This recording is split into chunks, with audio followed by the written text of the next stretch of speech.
ملک میں کرنسی کے بغیر لین دین کے فروغ کے لیے کیے جانے والے اقدامات کا جائزہ لیا جائے تو یہ بات سامنے آئے گی کہ ہندوستان کی 83% آبادی ابھی تک اسمارٹ فون سے محروم ہے۔ الیکٹرانک اور کارڈ کے ذریعے ادائیگی کے فروغ کی کوششیں کس حد تک کامیاب ہوں گی، یہ کہا جانا مشکل ہے، کیونکہ ہندوستانی شہریوں کو نہ صرف اسمارٹ فون بلکہ انگریزی کا بھی مسئلہ ہے۔ ایک رپورٹ کے مطابق ملک کے شہری علاقوں میں اسمارٹ فون کے استعمال کا کلچر زیادہ ہے، جبکہ دیہی آبادی میں ابھی تک اسمارٹ فون کے چلن میں کوئی اضافہ ریکارڈ نہیں کیا گیا ہے۔ ناسکام انڈیا کی جانب سے جاری کردہ اعداد و شمار کے بموجب ملک بھر میں 2015 تک بھی صرف 330 ملین انٹرنیٹ کے استعمال کرنے والے تھے۔ 2020 تک ملک کی 56% آبادی انٹرنیٹ کی سہولت سے لیس ہونے کے امکان ظاہر کیے جا رہے ہیں۔ موجودہ آبادی کا 56% حصہ اگر انٹرنیٹ کی سہولت 2020 تک استعمال کرنے کا متحمل ہو پائے گا تو کیا صورتحال ہوگی، اس کا اندازہ کیا جا سکتا ہے۔ ٹیلی کام ریگولیٹری اتھارٹی آف انڈیا کی جانب سے جاری کردہ اعداد و شمار کے مطابق مارچ 2016 تک انٹرنیٹ استعمال کرنے والوں کی تعداد 342 ملین ریکارڈ کی گئی ہے اور 912 ملین آبادی اب تک بھی انٹرنیٹ کی سہولت سے محروم ہے۔ موجودہ اسمارٹ فون کی تعداد نقد کے بغیر لین دین کے فروغ کے لیے کافی نہیں ہے۔ اس کے باوجود حکومت کی جانب سے اخبار اور ٹیلی ویژن ذریعے نقد رقم کے بغیر لین دین کے فروغ کے لیے شعور بیداری مہم چلائی جا رہی ہے۔ ہندوستان میں استعمال کی جانے والی انٹرنیٹ کی رفتار بھی ڈیجیٹل ادائیگی میں مسئلہ بننے کا خدشہ ہے۔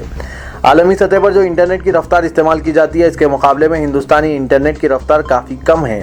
ہندوستان میں جتنے لوگ انٹرنیٹ استعمال کرتے ہیں ان میں صرف 15% موبائل صارفین ایسے ہیں جو براڈ بینڈ رفتار کی انٹرنیٹ سہولت سے استفادہ کرتے ہیں، جبکہ ماباقی انٹرنیٹ صارفین عام موبائل انٹرنیٹ استعمال کرتے ہیں جس کی رفتار بہت کم ہوا کرتی ہے۔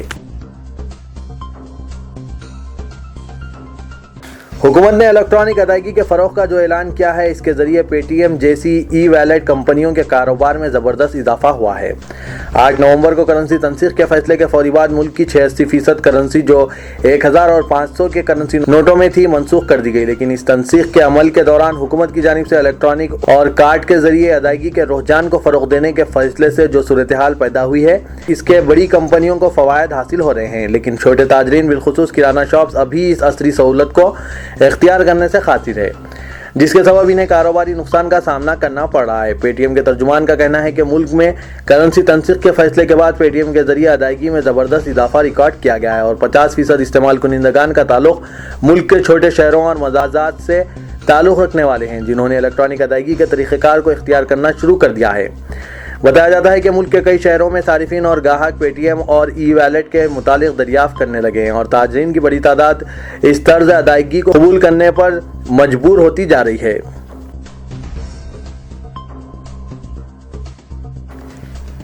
نوٹ بندی پر تنقیدی ریمارکس کے دوسرے دن chief minister N Chandra Babu Naidu نے آج کہا کہ ان کے تبصرے کو غلط انداز میں پیش کیا گیا۔ انہوں نے یہ تسلیم کیا تھا کہ کرنسی کا مسئلہ بدستور برقرار ہے۔ ان کی حلیف بی جے پی نے بھی چندرا بابو نائیڈو کی نکتہ چینی کو زیادہ اہمیت نہیں دی۔ چندرا بابو نائیڈو نے ابتدا میں نوٹ بندی کی تائید کے بعد کل ایسا لگ رہا تھا کہ اپنا موقف تبدیل کر دیا ہے۔ انہوں نے کہا تھا کہ جو کچھ ہو رہا ہے ہم نے کبھی ایسی خواہش نہیں کی تھی۔ نوٹ بندی کے 40 دن بعد بھی عوام کے مسائل برقرار ہیں۔ چندرا بابو نائیڈو نے آج کہا کہ وہ نوٹ بندی کی تائید کر رہے ہیں، لیکن اس کی وجہ سے عوام کے مسائل برقرار ہیں اور ہم اسے معمول کی طرح نمٹ رہے ہیں۔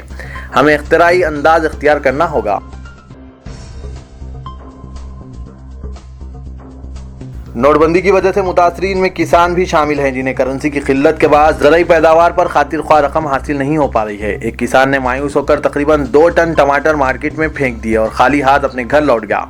یہ واقعہ کل بوئن پلی مارکیٹ سکندرآباد میں پیش آیا۔ بتایا جاتا ہے کہ آندھرا پردیش کے ضلع اننتا پور سے تعلق رکھنے والے کسان نے ٹرک کے ذریعے ٹماٹر مارکیٹ پہنچائے تاکہ اچھی قیمت مل سکے، لیکن مونڈھے داروں نے اسے 2 روپے فی کلو سے زیادہ کی رقم دینے سے انکار کیا۔ کسان کو اس پر کافی صدمہ ہوا کیونکہ یہ رقم تو ٹرانسپورٹ کا خرچ بھی پورا نہیں کر پا سکتی تھی۔ اس نے برہمی کے عالم میں سارے ٹماٹر مارکیٹ میں پھینک دیے اور وہاں سے چلا گیا۔ ٹماٹر کے علاوہ پیاز اور دیگر ترکاری اگانے والے کسانوں کو بھی خسارے سے دوچار ہونا پڑ رہا ہے۔ جناب عامر علی خان نیوز ایڈیٹر سیاست کو ریلوے پی ایس کاچیگوڑا کا مراسلہ وصول ہوا، جس میں مسلم خاتون کی نعش کی تدفین کی درخواست کی گئی۔ الوال چرچ میں زیر پرورش مسلمان صاحب کے انتقال کے بعد تدفین کی درخواست وصول ہوئی۔ اس کے علاوہ حیدرآباد، سکندرآباد، آر ڈسٹرکٹ پولیس اسٹیشنوں سے مزید 5 درخواستیں تدفین کے لیے وصول ہوئیں۔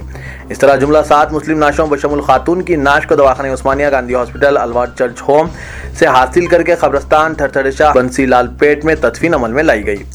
نماز جنازہ مولانا حافظ و قاری سید حفیظ خطیب مسجد محمدیہ کشن باغ نے پڑھائی۔ بشرا تبسم نے ملت فنڈ میں تعاون کرنے والوں کے لیے دعا کی۔ انہی کے تعاون سے زاہد علی خان صاحب ایڈیٹر سیاست کی سرپرستی میں تدفین کا سلسلہ برسوں سے جاری ہے۔ جناب عبدالجلیل، سید عبدالمنان، سمیع اللہ خان، مسجد سونی پورہ، محمد عمر، محمد صدیق، محمد عبدالبشیر، سید امجد علی، محمد آصف کا جناب زاہد علی خان نے شکریہ ادا کیا۔